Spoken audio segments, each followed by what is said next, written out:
ये किसी भी हालत में हमारा दामाद बनने लायक नहीं है।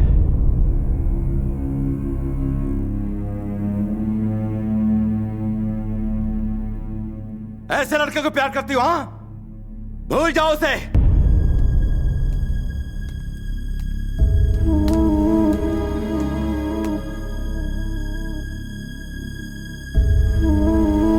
आओ, मर्द बनता है तू? हाँ, माचो मैन।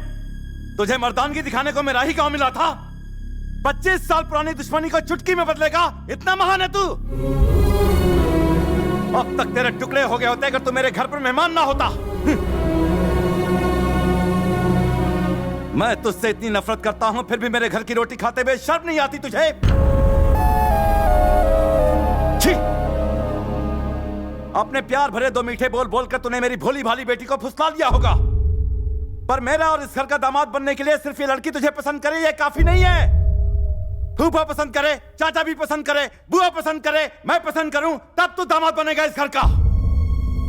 और यहां पर तुझे कोई नहीं चाहता, कोई तुझे पसंद नहीं करता। एक बात बता, तुझे क्या लगता है कि तेरे बिना मर जाएगी? जैसे ही तू यहां से जाएगा 4 दिनों में ही ये अपने परिवार के प्यार में तेरे प्यार को पूरी तरह से भूल जाएगी। कान खोल के सुन, मैं यहाँ के गांव का, घर का, सबका मुखिया हूँ। इस घर का दामाद और मेरा उत्तराधिकारी वो होगा जो मेरी शान को बरकरार रखेगा, ना कि तेरे जैसा घटिया चालाक। भानु, अब बस करो। ये गांव क्या सोचता, तुम उसकी बात करते हो, पर इस घर के बारे में कभी सोचा? तुमने दुश्मनी की बात की और हमने इसे अपने सर आंखों पर रखा। तुम मर्दानगी और मानता की बात ना ही करो तो अच्छा है। तुम ही ने उसको यहाँ गांव में बुलवाया और फिर से पिटवाया। वो फिर भी हंसता रहा और हमें प्रेम की भाषा सिखाता रहा। इसे महानता कहते हैं साले साहब। तुम्हारे खरीदे हुए गुंडे इसने चुटकी में मसल दिए, सबको मार भगाया। इसे कहते हैं मर्दानगी। प्लीज आप चुप हो जाइए। आज चुप नहीं रहूंगा। क्यों जी? मैं तुम्हारे खिलाफ बोल रहा हूँ इसलिए तुम मुझे बाहर फेंक सकते हो, पर अब मैं इसकी परवाह नहीं करता हूँ। इज्जत और अभिमान से जीने की हिम्मत इस लड़के ने हमें दी है साले साहब। हाँ, इस लड़के ने। ये बताओ, वो जैसा कामचोर दामाद बन सकता है, ये दामाद बन सकता है, और यहाँ तक कि तुम्हारी नजर में वो गुंडा भी दामाद बनने के लायक है, पर जो इस घर में इतनी खुशियाँ लाया है, ये लड़का तुम्हारा दामाद बनने के लायक नहीं। ऐसा क्यों? भैया, ये तो कहना मुश्किल है कि भूमि इस परिवार के प्यार में इसे भूलेगी या नहीं, लेकिन हमें जिसने मोहब्बत की भाषा सिखाई उसे नहीं भूलेंगे हम। पूरा गांव क्या सोचता है उसकी हमें परवाह नहीं। हम तो बस ये जानना चाहते हैं कि आप क्या सोचते हैं। एक बात तो बिल्कुल सही है, भूमि के लिए इससे अच्छा लड़का कभी नहीं मिलेगा।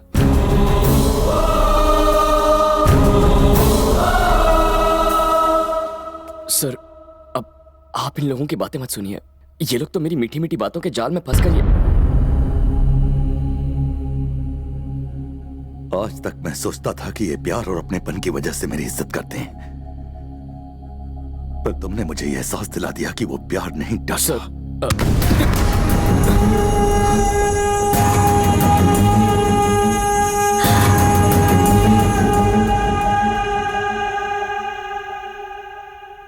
मैं सिर्फ नफरत की भाषा बोलता रहा, इस डर से कि कहीं इसे प्यार न कर बैठूं।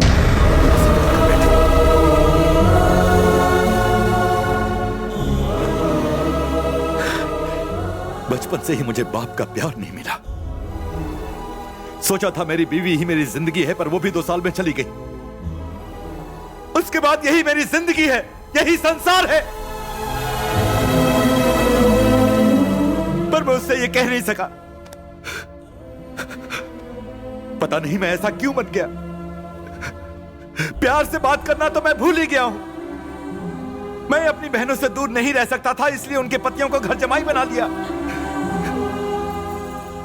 जब पता चला ये तुमसे प्यार करती है तो मुझे लगा कि मेरा संसार टूटकर बिखर जाएगा। अगर ये चली गई तो मेरा क्या होगा। उसे यहां रखने का स्वार्थ था जो मैंने उसकी शादी अपने गांव वाले से तय कर दी। इसीलिए मैंने तुम्हें बुलाया था, किसी भी कीमत पर मैं तुम्हें इससे दूर भगा देना चाहता था। सारे घर वालों के सामने मैं तुम्हें हराना चाहता था, पर तुम जीत गए। सर, मैं हार गया, हार गया।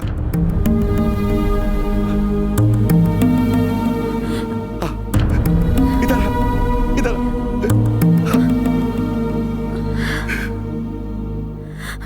मैंने तो इसके बॉयफ्रेंड को बुलाया था, पर ये तो इस घर का दामाद ले आई।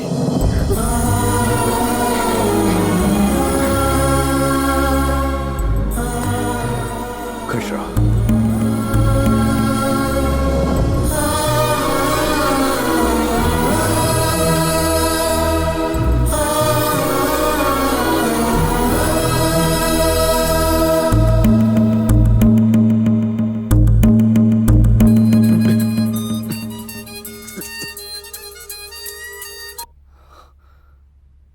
Indu, Krish, I love you.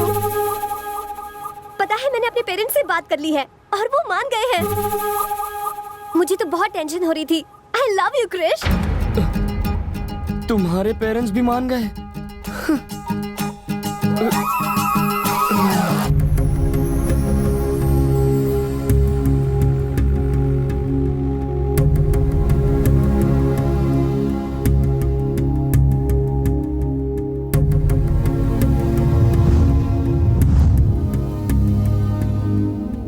Krrish, तुम चले जाओ। वही हुआ जिस बात का डर था हमें, जो नहीं सोचा था। मेरे डैडी तुम्हें चाहने लगे हैं। डैडी के मुंह से अपने लिए प्यार के 2 शब्द सुनने के लिए मैं तरस गई थी। आज उन्होंने पहली बार कहा कि मैं उनकी दुनिया हूँ। इतना काफी है क्रिश। मैं नहीं चाहती कि तुम मेरी वजह से खुद को और तकलीफ दो। तुम जाओ। अगर अभी चला गया तो तुम्हारे पापा को धोखा देने जैसा होगा। अभी या बाद में मुझे जाना तो है, ये कोई बड़ी बात नहीं है। पर तुम्हारे सारे रिश्तेदार जिन्होंने तुम्हारे पापा के खिलाफ होकर मेरा साथ दिया, मेरी वजह से उनका विश्वास टूटेगा और तुम्हें जिंदगी भर अपने पापा से शर्मिंदा होकर जीना पड़ेगा। सब ठीक होता अगर वो मुझसे नफरत करते, तो उन्हें सच बता देते हैं। ऐसा कैसे कर सकते हैं? अब जो भी होगा संभाल लेंगे। उम्मीद तो कम है कि वो हमारी बात समझ पाएंगे, फिर भी।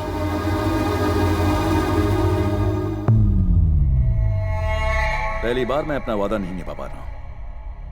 मैं फंस गया। मेरी बेटी आपके बेटे से शादी नहीं करेगी।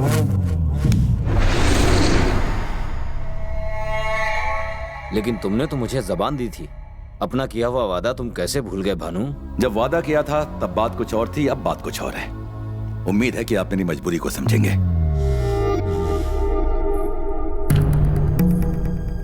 भूमि ने अपना फैसला कर लिया है। अगर तुम्हारे साथ शादी हुई तो वो खुश नहीं रहेगी और ना ही तुम खुश रह पाओगे। खुश रहने के लिए तुम्हारी बेटी को क्या चाहिए? वही ना जो हर लड़की की तमन्ना होती है। उसका बदन गहनों से सजा दूंगा, 1 महीने में उसके पाँव भारी कर दूंगा और 9 महीनों बाद तुम्हारा पोता तुम्हारी गोद में होगा। और अगर उसने अपना मुंह काला कर दिया तो उसे मार दूंगा।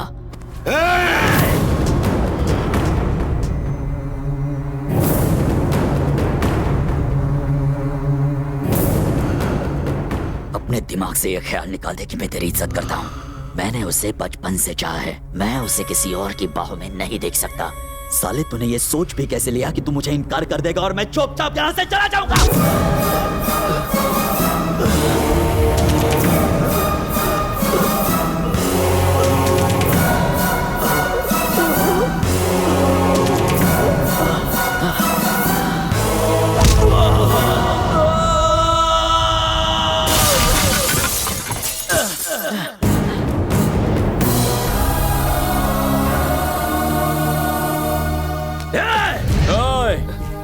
जो तेरे दिमाग में चल रहा है वही इस वक्त मेरे दिमाग में भी चल रहा है। खत्म कर दूंगा। आइंदा इस घर के किसी भी आदमी को हाथ लगाने की कोशिश की ना, तो खाने और धोने के लिए सिर्फ एक ही हाथ बचेगा। सुन, तेरे बेटे ने मेरे गिरेबान में हाथ डाला, फिर भी तू देखता रहा। अब समझा, जो मेरे अपने थे वो तो पराये निकले और जो पराया था वो मेरा अपना निकला। अब तक तुम सोचते थे कि तुम्हारा बेटा मेरी जायदाद का वारिस बनेगा, तो अब तुम सुन लो, आज से ये लड़का मेरा वारिस होगा, ये मेरा दामाद होगा।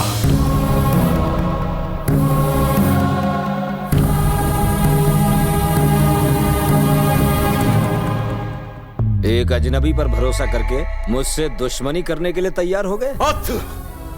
सिर्फ तुम पर भरोसा करके मैंने अपने भाई को छोड़ दिया। इस लड़के ने मुझे सिखाया कि रिश्तों की क्या पहचान है।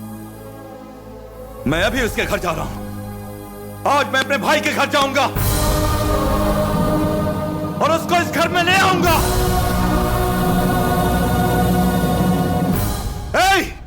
गाड़ियां निकालो। अच्छा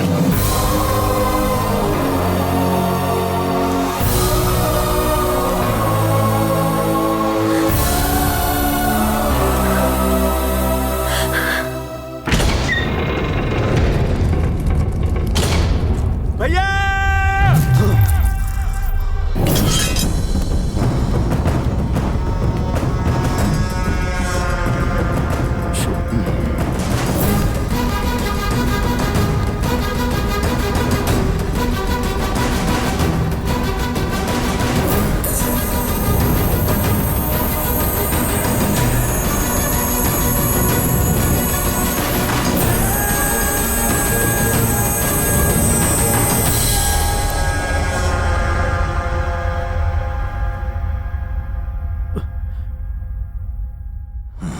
तुम्हारे सामने कोई मुखिया नहीं,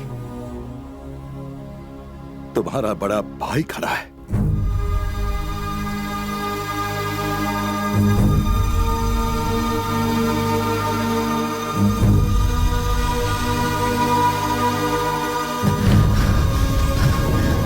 सुना सबने?